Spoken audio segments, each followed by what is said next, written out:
Hallelujah ဖျားရှင်ကောင်းမြတ်ပါတယ်ဒီနေ့မှာဆိုရင်တော့ကျွန်တော်တို့ယုံကြည်သူတွေအသက်တာအထဲမှာတည်ကိုတည်ရှိထားရမယ်ပင်တေကုတ်တေနေ့အကြောင်းကိုကျွန်တော်အနေနဲ့ဝေငှသွားမှာဖြစ်ပါတယ်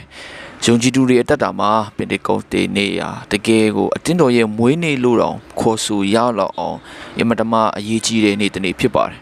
ဆိုဒီ Pentecost ဆိုတဲ့စကားလုံးက Greek စကားလုံး Pentecost စီကနေလာပြီးတော့90လို့အဓိပ္ပာယ်ရပါတယ်ကျမ်းစာတစ်ပိုက်ဖတ်ခြင်းနဲ့တဲ့ရှင်တော်ဝိညာဉ်တော်ဆင်းကြွလာမယ့်အရာကိုခင်ယေရှုကကြိုတင်ပြီးတော့ဂတိပေးခဲ့တာဖြစ်ပါတယ်။ရှောင်းအခန်းကြီး14အငယ်16မှာကြည့်မယ်ဆိုရင်ခမဲတော်ဒီဓမ္မတရားကိုပြတော့ဝိညာဉ်တော်ဒီဟုတော့တပါတော့ဥပဇေဆရာကိုတင်တို့နဲ့အတူအစင်မပြတ်တည်နေစေခြင်းကတင်တို့အားပေးတော်မူမည်လို့ဖော်ပြထားပါဖြစ်ပါတယ်။ဆိုပင်တေကုတေနေ့မှာဖြစ်သွားခဲ့တဲ့အကြောင်းအရာကိုလည်းဆက်ပြီးတော့ကျမ်းစာကဖော်ပြထားပါတယ်။ဓမ္မတော်ဝတ္ထုအခန်းကြီးနဲ့အငယ်1ကနေ4ကိုဖတ်လိုပါတယ်ပင်တေကုတ်တေနေ့ရောက်တော့အခါထိုသူအပေါင်းတို့သည်တဏီတညွတ်တဲစုဝေး၍နေကြ၏ထိုအခါလေပြင်းမုန်တိုင်းကဲ့သို့သောအတန်သည်တခဏချင်းတွင်ကောင်းကင်မှလာ၍ထိုသူတို့နေထိုင်သောအိမ်ကိုဖြည့်လေ၏ထိုခဏချင်းတွင်ကွဲပြားသောရှာတို့သည်မိရှာကဲ့သို့ထင်ရှား၍ထိုသူအတီးတီးတို့အပေါ်၌တည်နေကြ၏ထိုသူအပေါင်းတို့သည်လည်းတန်ရှင်သောဝိညာဉ်တော်နှင့်ပြည့်၍ဝိညာဉ်တော်သည်ဟောပြောသောအခွင့်ကိုပေးတော်မူသည့်အတိုင်းအမျိုးမျိုးသောဘာသာစကားအဖြစ်ဟောပြောကြ၏လို့ရေးသားတာဖြစ်ပါတယ်။သခင်ယေရှုခရစ်တော်ကောင်းကင်ဘုံကိုမတက်ကြွခင်မှာသူရဲ့တပည့်တော်တွေကိုသူတယောက်တည်းပြစ်ထားတာမျိုးမဟုတ်ပဲနဲ့သူတို့ကိုမဆာမဲ့သူတို့ကိုကူညီမဲ့သူဖြစ်တဲ့တန်ရှင်သောဝိညာဉ်တော်တွေကိုဆေလွတ်မဲ့အကြောင်းကိုဂတိပေးခဲ့တာကျွန်တော်တို့အားလုံးသိပဲဖြစ်ပါတယ်ဆိုတော့အဲ့ဒီနေ့ပင်တေကုတ်တေနေ့ဟာထိုဂတိတော်ပြီးပြည့်စုံတဲ့နေ့လည်းဖြစ်ပါတယ်ဆိုတော့ Easter ပွဲပြီးလို့ရက်ပေါင်း90ရက်မြောက်မှာကြာရောက်ခဲ့တာဖြစ်ပြီးတော့ဆိုခရစ်တော်ရဲ့တပည့်တော်တွေအပေါ်မှာတန်ရှင်သောဝိညာဉ်တော်ကစင်သက်တက်ရောက်ခဲ့တဲ့နေ့လည်းဖြစ်ပါတယ်ဆိုတော့အဲ့ဒီနေ့မှာတကယ်ကြောက်ရွံ့ပြီးတော့ပုံအောင်နေတတ်တဲ့အချင်းရှိခဲ့တဲ့ဒီတပည့်တော်တွေကရဲရင့်ပြီးတော့ကဘာအနံ့တာတနာပြုမဲ့တကယ့်ကိုကြီးမားတဲ့လှုပ်ရှားမှုကြီးဖြစ်ပြောင်းလဲခဲ့တဲ့အရာတွေ့ရပါတယ်ဆိုတော့ဓမ္မသစ်ကျမ်းမှာကျွန်တော်တို့ကြည့်မယ်ဆိုရင်ဓမ္မတော်ဝတ္ထုမှာတပည့်တော်တွေရှိတဲ့နေရာသူတို့ရှိတဲ့အိမ်မှာပြင်းထန်တဲ့လေမုန်တိုင်းကြီးကလာပြီးတော့အဲ့ဒီအတန်းကိုဟိန်းပြီးတော့အခန်းကိုပြည့်နှက်ပြီးတော့သူတို့ရဲ့တူးချင်းစီတိုင်းရဲ့အသက်တာတွေထဲမှာမီးရှာကဲတို့မီးရှန်ကဲတို့သူတို့ရဲ့ရှာတွေဖြစ်အပြောင်းလဲပြီးတော့တကယ်တရှင်သောဝိညာဉ်တော်ကိုတို့လက်ခံခဲ့ကြတယ်ဆိုတာကိုကျွန်တော်တို့သိပြီးသားဖြစ်ပါတယ်ယုံကြည်သူတွေအတွက်တာကဘုရားတည်ရှိခြင်းရဲ့ဘုရားရဲ့တည်ရှိခြင်းကဒီဗိမာန်တော်တစ်ခုထဲမှာမဟုတ်တော့ဘဲနဲ့ယုံကြည်သူတိုင်းရဲ့စိတ်နှလုံးသားတွေထဲမှာတိုက်ရိုက်ကိန်းဝတ်ပြီးတော့တည်ရှိနေပြီဆိုတဲ့အရာကိုဖော်ပြခဲ့တာလည်းဖြစ်ပါတယ်ဆိုတော့အဲ့ဒီနေ့မှာခရစ်တော်ကတပည့်တော်တွေစီဘုရားရဲ့အမှုတော်တွေကို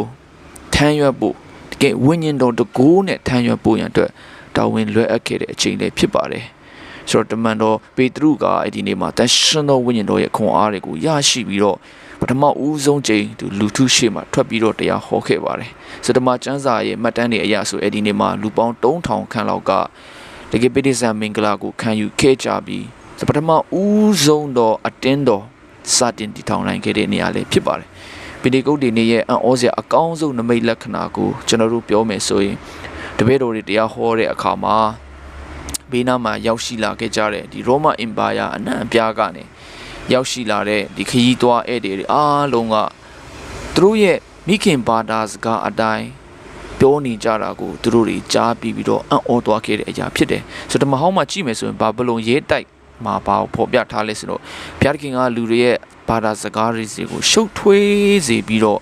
ဆိုကဘာအယံ့ယံ့ကိုလူကဘာအရက်ရက်ကိုနော်လူတွေကိုကွဲပြန့်စေခဲ့တာဖြစ်ပါတယ်ဒါပေမဲ့ပင်တေကုတ်တေနေ့မှာကျတော့ဘုရားသခင်ကဘာသာစကားတွေကိုသုံးပြီးတော့လူတွေကိုပြန်လဲစုစည်းစေခဲ့တာပဲဖြစ်ပါတယ်ဆိုပင်တေကုတ်တေနေ့မတိုင်ခင်မှာတပည့်တော်တွေကယေရှုခရစ်တော်ကိုလောဘကတိုင်းမှာစီရင်ခဲ့တဲ့အာနာပိုင်တွေကိုသူအကြောက်တဲ့အတွက်ကြောင့်ဆိုတကားတွေပိတ်ပြီးတော့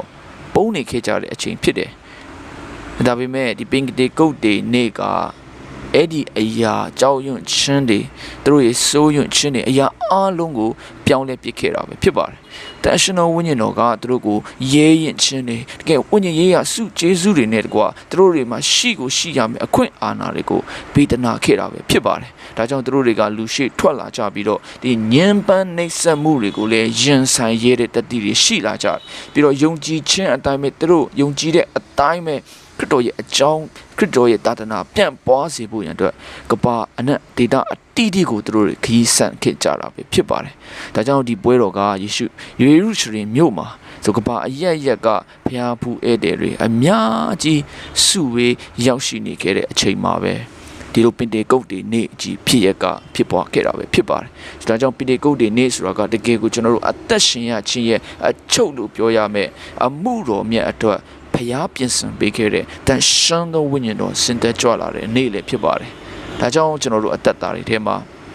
ဝိညာဉ်တော်ရဲ့တကူအရှိန်နဲ့အသက်ရှင်ပြီးတော့